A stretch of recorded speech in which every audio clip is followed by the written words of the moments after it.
సమూయేలు గ్రంథం 23వ అధ్యాయం 8 నుంచి 31 వచనాలు. అక్కడ చూస్తే దావీదు యొక్క యోధులు కనబడతారు. దావీదును అనుసరించే అనుచరులు వాళ్ళు ఎలాంటి వాళ్ళు చేసిన సాహస కార్యాలు ఏంటి అక్కడ చాలా స్పష్టంగా దేవుడు పరిశుద్ధాత్మ దేవుడు రాయించి పెట్టాడు. మనం 8వ వచనం చదువుదాం. అనుచరులలో బలాఢ్యులు ఎవరనగా, అంటే దావీదు దగ్గర కొంతమంది అనుచరులు ఉన్నారు. అనుచరులు అంటే ఎవరు? వెంబడించేవాడు, దావీదుతో పాటు ఉన్నవాడు, దావీదు దగ్గర అంటి పెట్టుకుని ఉన్నవాడు. వాళ్ళు ఎలాంటి వాళ్ళు అని చెప్తున్నాడు? బలాఢ్యులు, అంటే బలవంతులు, యోధులు. తర్వాత చూద్దాం. మొదటి దినవృత్తాంతాల గ్రంథం 11వ అధ్యాయం 10వ వచనం నుండి 47 వచనాలు చూస్తే ఇక్కడ కూడా దావీదు యొక్క పరాక్రమశాలులు చేసినటువంటి కార్యాల గురించి వ్రాయబడ్డారు. ఇశ్రాయేల్ దేశాల్లో దావీదు యొక్క రాజ్యం స్థిరపడడానికి కారణం ఎవరు అంటే ఈ 30 మంది యోధులు. దావీదుకి ఏ కష్టం రాకుండా చూసుకునేవాడు. ఎంత కష్టం వచ్చినా నష్టం వచ్చినా దావీదును విడిచిపెట్టి వెళ్ళేవాడు కాదు. వీళ్ళు ఎందుకు దావీదును విడిచిపెట్టకుండా చివరి దాకా దావీదును వెంబడించడానికి కారణం ఏంటి అని అంటే దావీదట ఆ 30 మందిని ఆకర్షించాడంట. వాళ్ళు ఎలాగా ఆకర్షింపబడ్డారు అంటే ఎంత తెగించారు అంటే ప్రాణాలు కూడా పెట్టేంతగా ఆకర్షింపబడ్డారు. చాలా మంది ప్రాణాలు కూడా అర్పించారు దావీదు కోసం. అంటే చూడండి ఎంతగా దావీదు వారిని ఆకర్షించుకున్నాడో ఆ ఆకర్షణకి వీళ్ళకి ఎలాంటి తెగింపు చేస్తుందో చూడండి. ప్రాణాలు పోయినా పర్వాలేదు, ఎంత కష్టం వచ్చినా పర్వాలేదు, చివరి వరకు మేము దావీదుతోనే ఉంటాము, దావీదుని విడిచిపెట్టము. ఇంకా ఆశ్చర్యకరమైన విషయం ఏంటి అంటే దావీదు శత్రువులైనటువంటి ఫిలిస్తీన్లు మొత్తం అందరూ కూడా ఏం చేశారంటే యుద్ధం చేస్తా ఉన్నారు దావీదు మీద. ఆ టైంలో దావీదు ఎక్కడున్నాడంటే అదుల్లాము గుహలో దాక్కున్నాడు. దావీదుతో పాటు ఈ 30 మంది యోధులు కూడా ఎక్కడ ఉన్నారంటే అదుల్లాము గుహలో ఉన్నారట. చుట్టూ శత్రువు యొక్క సైన్యం ఫిలిస్తీన్లు చుట్టుముట్టేశారు. దావీదు చుట్టూ ఉన్నారు. బెత్లెహేమంతా ఆక్రమించుకొని చుట్టూ మోహరించేశారు. ఇప్పుడు దావీదుకి ఒక అలవాటు ఉంది. ఏంటి అలవాటు అంటే దావీదు ఏ ప్రాంతం వాడు? బెత్లెహేము ప్రాంతం వాడు. దావీదుకున్న అలవాటు ఏంటి అంటే బెత్లెహేము ప్రాంతంలో ఉన్న బావిలో ఉన్నటువంటి నీళ్లు తాగే అలవాటు ఉంది దావీదుకి. నాకులాగా మినరల్ వాటరే తాగుతాడు. కొంతమంది చూడండి, నేను రాత్రులు వస్తే రాత్రుల్లో నీళ్లు తాగను, నాకు పడదు. ఇంతకుముందు తాగేసేదాన్ని ఏమయ్యేది కాదు, కానీ ఇప్పుడు తాగుతుంటే గొంతు పని చేయట్లేదు. ఎందుకు వచ్చిందా బాబు అని మినరల్ వాటరే తాగుతారు. దీనికి ఏ అలవాటు ఉంది అంటే బెత్లెహేములో ఉన్నటువంటి బావిలో నీళ్లు తాగే అలవాటు. ఆ టైంలో దావీదుకి దాహం వేస్తా ఉంది.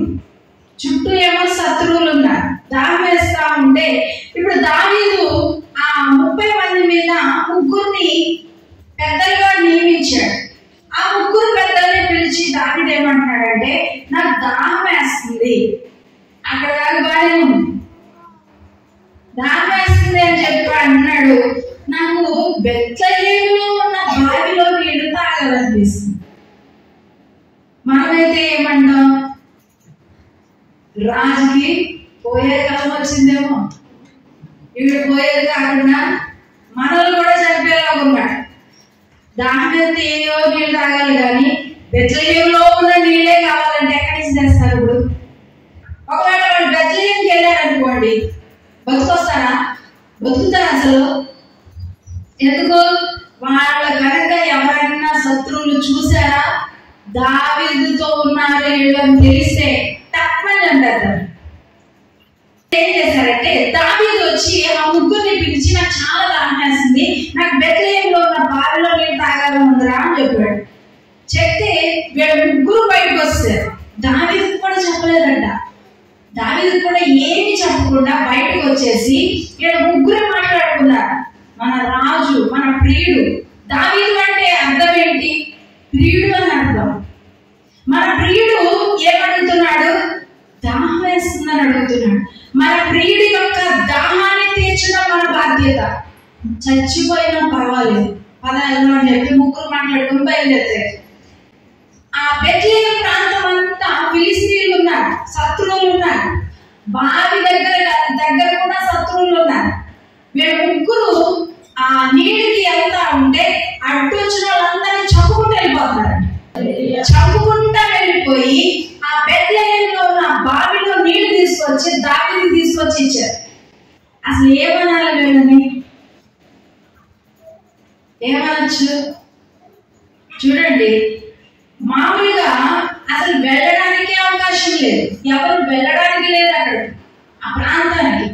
అలాంటిది దావీదు చూడండి, నాకు దాహం వేస్తుంది, అక్కడి నీళ్ళే తాగాలనిపిస్తుంది అని అడిగితే వీళ్ళేం చేశారు? ఏదో అడిగాడులే పోలే అని ఊరుకోలేదు.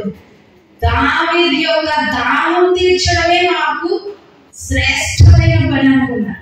చచ్చిపోయినా పర్వాలేదు అనుకున్నారు. గబగబా బయలుదేరారు. అడ్డు వచ్చిన వాళ్ళందరూ చంపేశారంట. ఎంతకి తెగించారో చూడండి. దేనికోసం? గ్లాసు నీళ్ళు కోసం. గ్లాస్ తాగాడు, బిల్లుతో తాగాడో తెలియదు, తాగలేదు. మొత్తానికి ఒక బాటిల్ నీళ్ళు కోసం ఏం చేశాడు? అడ్డు వచ్చిన వాళ్ళందరినీ చంపుకుంటూ వెళ్ళిపోయారంట. ఎందుకు? రాజు యొక్క కోరిక మనము తీర్చాలి. ఆయనకున్న కోరిక ఏంటి? బెత్లెహేములో ఉన్న నీళ్లు తాగాలి, దాహం వేస్తుంది, దాహం తీర్చాలి మనం. ఎందుకు దావీదు అంటే వీళ్ళకంత ప్రేమ అంటే, మొట్టమొదటిగా దావీదు వీళ్ళని ఆకర్షించుకున్నాడట. రెండవది ఏంటి అంటే కమిట్మెంట్, సమర్పణ. ఈ 30 మంది దావీదుని ఆకర్షించుకున్నాడు. కానీ వీళ్ళు ఏం చేశారంటే దావీదు అనేసరికి వీళ్ళు ఒక కమిట్మెంట్ వచ్చేసారు, ఒక సమర్పణతో నిలబడ్డారు. అదే దావీదు దగ్గర వాడు ఉండడానికి రహస్యం అన్నమాట. ఆకర్షించాడు, ఆకర్షించిన తర్వాత వీళ్ళేం చేస్తున్నారు? ఒక సమర్పణతో దావీదుని అనుసరిస్తున్నారు. ఇప్పుడు బావి చుట్టూ శత్రువులు ఉంటే మనమైతే ఏమంటాం? పక్క బావిలో ఉన్న నీళ్లు తీసుకొచ్చి ప్రస్తుతానికి నీ దాహం తీర్చుకో, ప్రస్తుతానికి నీళ్ళు తాగు, మనం జయించిన తర్వాత నీ బిందులు తీసుకొస్తాం. ప్రస్తుతానికి ఏం చేయాలి? నీ దాహం తీర్చుకోవడానికి నీళ్లు తాగాలి, పక్క బావిలో ఉన్న నీళ్లు తీసుకొచ్చి ఇచ్చేస్తాం కదా. చూడండి ఎంత చక్కగా చేశారు. వీళ్ళు అలా చేయలేదు. వీళ్ళు దావీదుని అనుసరించడానికి 2 కారణాలు చెప్పారు. మొదటిది ఏంటి? దావీదు ఏం చేశాడు? వాళ్ళని ఆకర్షించుకున్నాడు.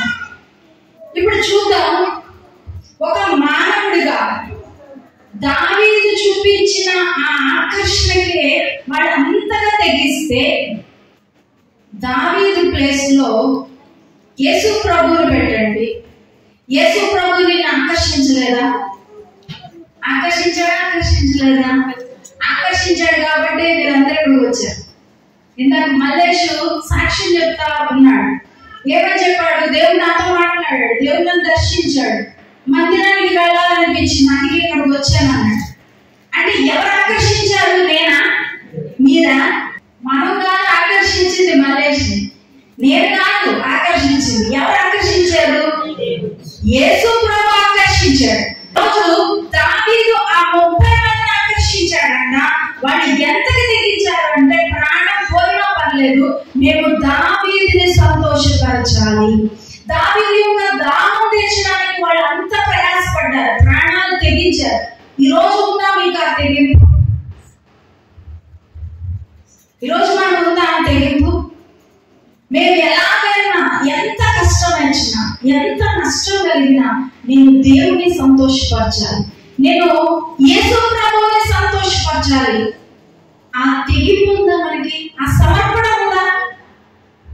వాళ్ళ కమిట్మెంట్ తోటి దావీదుని వెంబడించారట. ఈరోజు యేసు ప్రభుని ఆకర్షించాడు. యేసు ప్రభుని జీవితంలో ప్రతి క్షణం ఏం చేస్తున్నాడు? సమర్పణతో పనిచేస్తున్నాం. ఏసుకు వచ్చింది అనుకోండి, 7 మాటలు చెప్పమంటే చాలా చక్కగా ప్రసంగాలు చెప్తారు ఇక్కడ నిలబడి. అందులో ఒక మాట ఏంటి, నేను దప్పికొనుచున్నాను. యేసు ప్రభువులో ఉన్న దప్పిక ఏంటో ఒక్కొక్కరు ఒక్కో రీతిలో చెప్తారు.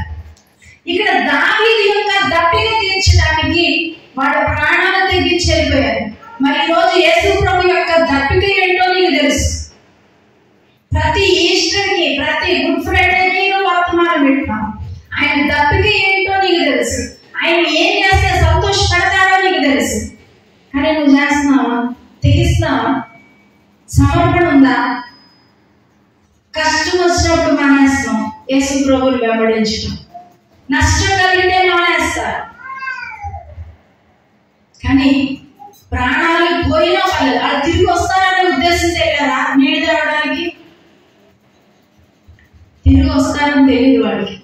కానీ దావీదు యొక్క కోరిక, దావీదు యొక్క దాహమే తీర్చాలి. అదే మాకు కావాలి. మా ప్రాణాలు పోయినా పర్లేదని వెళ్ళిపోయారు. ఈరోజు యేసు ప్రభు నీ కోసం ప్రాణం పెట్టాడు. యేసు ప్రభు యొక్క శిలువ నిన్ను ఆకర్షించింది. ఆయన త్యాగం, ఆయన దయ, ఆయన కృప నిన్ను ఆకర్షించింది. నువ్వెంత సమర్పణతో నువ్వు పనిచేస్తున్నావు దేవుడి కోసం? యేసు ప్రభు యొక్క దానం తీర్చడానికి నువ్వు తెగించేస్తున్నావా? కనీసం సంవత్సరానికి ఒక్కరికైనా నువ్వు సువార్త చెప్పావా? చెప్తే నువ్వు ఎంత కాలంగా రక్షణ పొందావో అంతమంది ఈరోజు సంఘంలో ఉండేవాడు. నేను నెలకోటి చెప్పట్లే, సంవత్సరానికి చెప్పాను. నేను యేసు ప్రభువుని నమ్ముకున్నానండి, నేను యేసు ప్రభు కోసం చచ్చిపోతానండి మాటలే, చేతల్లో ఉండదు మనకి. ఆఫ్టర్ ఆల్ ఒక రాజు కోసం వాడు అంతగా సమర్పించుకుంటే ఈ భూమికి పరలోకానికి రాజు ఆయన యేసు ప్రభు, సమస్తానికి రాజు. నీ జీవితంలో ఏది జరగాలన్నా ఆ రాజు సెలవిస్తేనే కానీ జరగదు నీకు.